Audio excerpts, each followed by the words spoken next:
known Rose since she came to my school in 7th grade. I was in 8th grade. And Julian, I only knew him for around 6 months, although I was very close to him. The first time I heard about it, I was actually at the party they were on their way to. And me and my friend Will had actually passed by the accident.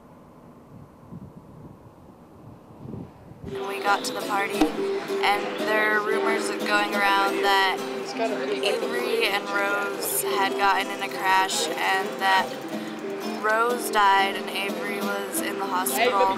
The next morning, the person I was with told me that they really had died. And I kind of just took a shower, and I was in shock, kind of. I was in denial, I guess.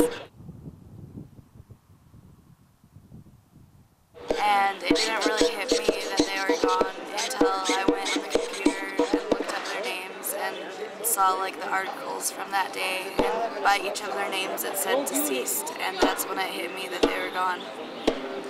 How did you feel then? Angry, heartbroken. It was very unreal, to say the least.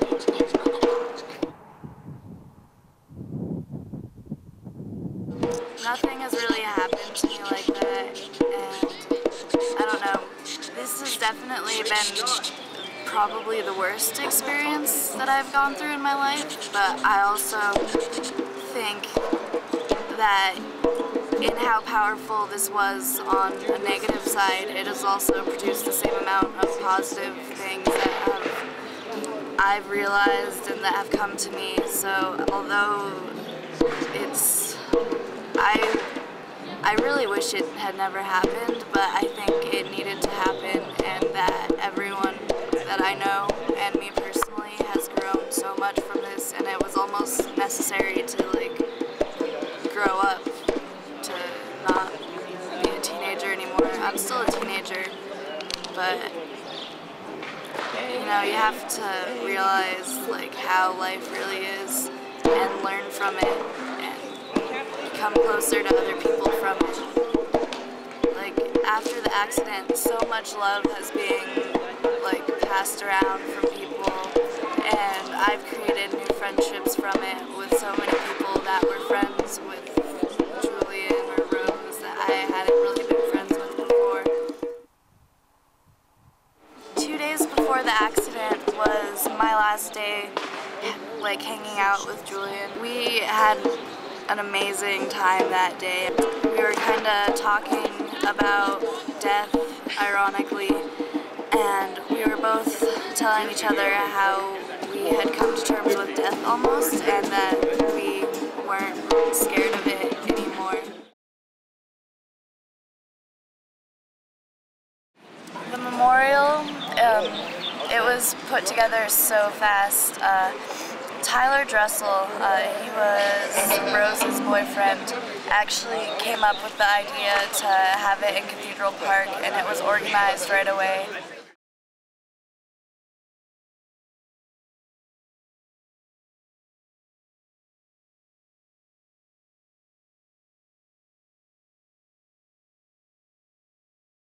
Throughout the entire process, there's been so much like love in that spot, and just like for a while people would just like gather around it, and it kind of just like made you feel better. Like you would cry a lot just like looking at all the pictures and stuff, like all the people that I experienced this with, but it made you feel more connected in a way to the people that had died, and just like it helped with the healing process a lot. Instead of seeing Julian walking up or Rose laying in the grass, like the memorial's there.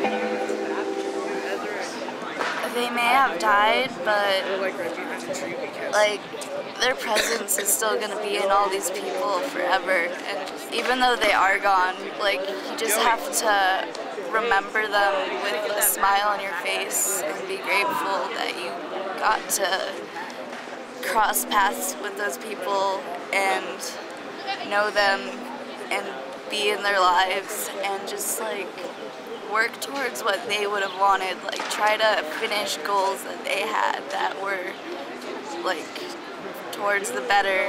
I know I'm never gonna like litter again for Rose because she was extremely into nature and earth, and she was like an activist, and I want to kind of involve myself a little bit more on that level. And with Julian, just like I'm gonna always try to have positive thoughts, because the thing about Julian is like no matter what, no matter how serious and sad our conversations were, he would always end them on a positive note. So just to be happy and to love yourself, because Julian was always helping me out with that too. So.